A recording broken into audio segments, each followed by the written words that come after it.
America is strong and respected again. On the world stage, we're really respected. In fact, I went to a NATO and they were calling me the President of Europe.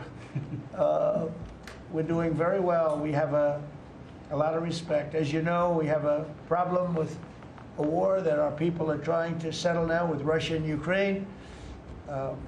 We are not involved in the war monetarily anymore. Biden gave away $350 billion like it was candy. That's a massive amount of money.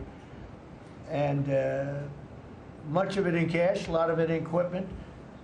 I don't give away anything. We sell the equipment to NATO. The European nations pay us for the equipment, 100% price.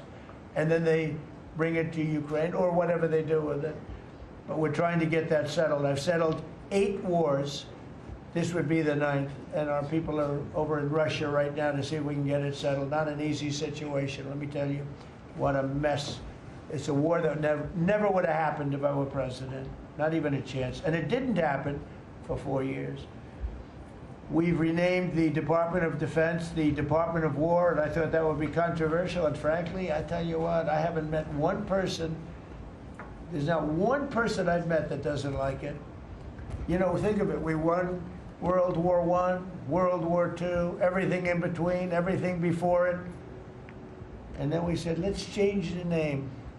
So we changed it back to what it was, Department of War, and Pete's doing a great job. We ended 8 wars, think of that. 8 wars, but we're going to do one more, I think. I hope. I hope. Every time I end a war, they say, if President Trump ends that war, he's going to get the Nobel Prize. So I end that war.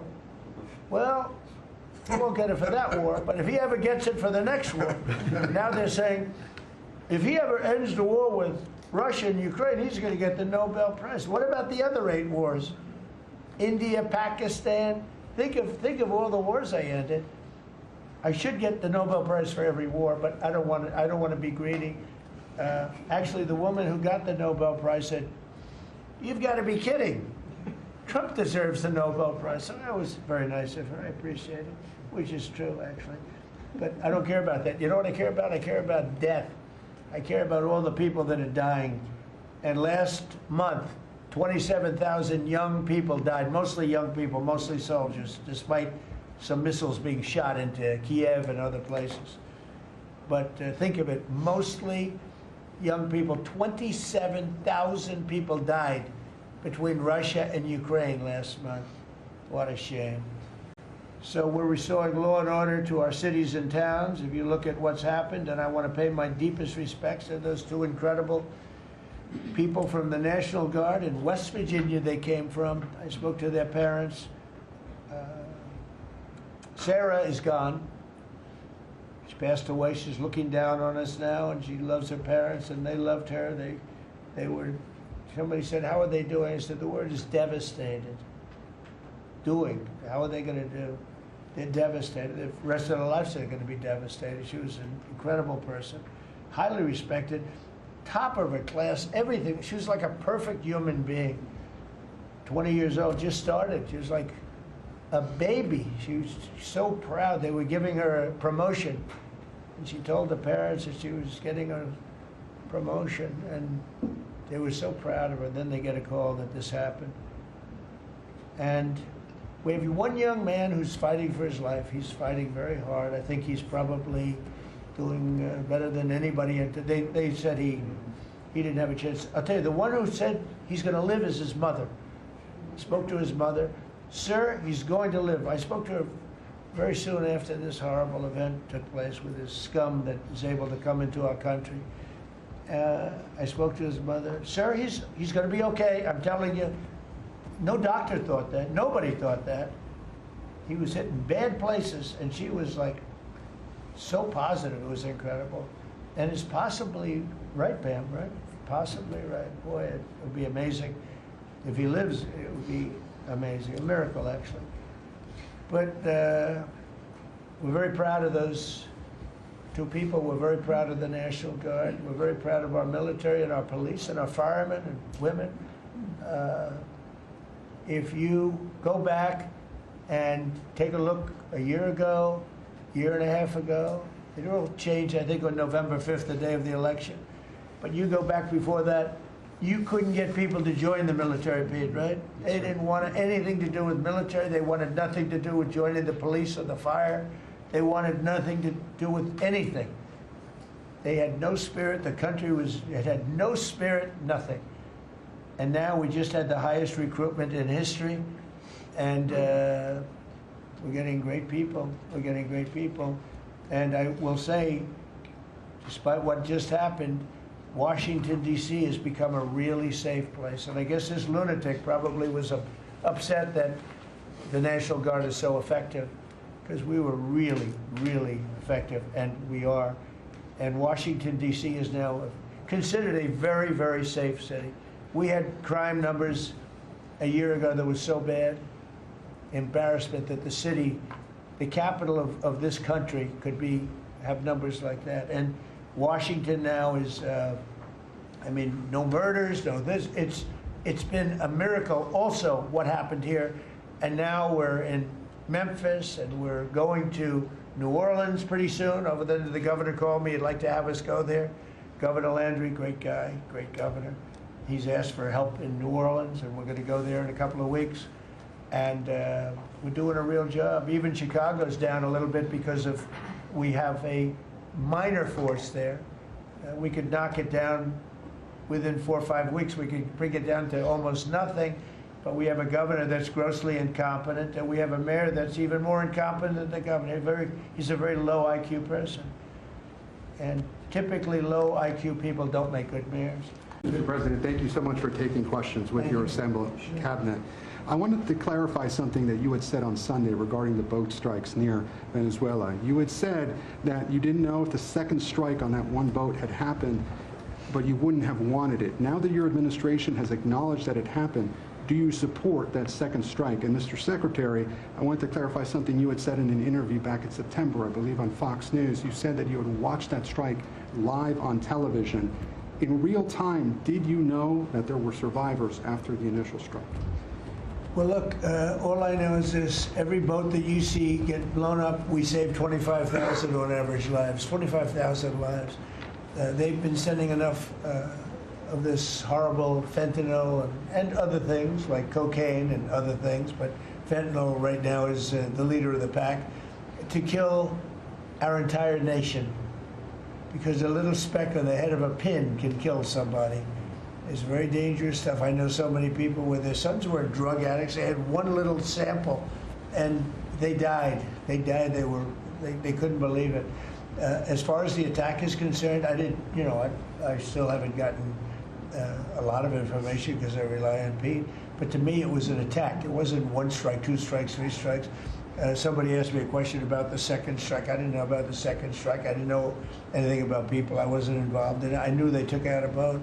But I would say this, they had a strike. I hear the gentleman that was in charge of that is extraordinary. He's an extraordinary person. I'll let Pete speak about him. But Pete was satisfied. Pete didn't know about second attack having to do with two people. I guess Pete would have to speak to it. I can say this, I want those boats taken out. And if we have to, we'll attack on land also, just like we attack on sea. And there's very little coming in by sea. I think we've knocked out over 90% of it. There's very little, and I understand that. There's very little. We're saving hundreds of thousands of lives with those pinpoint attacks. It's an amazing thing when you see a boat going along, and a lot of the press would like to say they're not, you see the boat, they're not maybe drugs.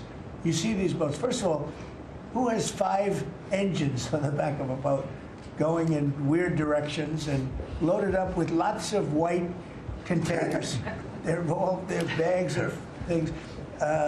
No, they've done an amazing job, and Peter's done an amazing job. Pete, you could probably better answer the question. No, you're spot on, sir. I think you got to start with the baseline, which Marco laid out, everybody's laid out. We've got 20 million people invading our country over 4 years. We don't know where they're coming from. That includes Tren de Aragua and cartels and violent criminals. They bring drugs, and you mentioned it, Mr. President, poisoning, an intentional poisoning of the American people, killing hundreds of thousands of Americans. So the president had the courage to designate these cartels as designated terrorist organizations. Now, a number of us here served in the military and spent 20 years fighting terrorists like Al-Qaeda and ISIS on the other side of the world. How do you treat Al-Qaeda and ISIS? Do you arrest them and treat them, pat them on the head and say, don't do that again? Or do you end the problem directly by taking a lethal, kinetic approach?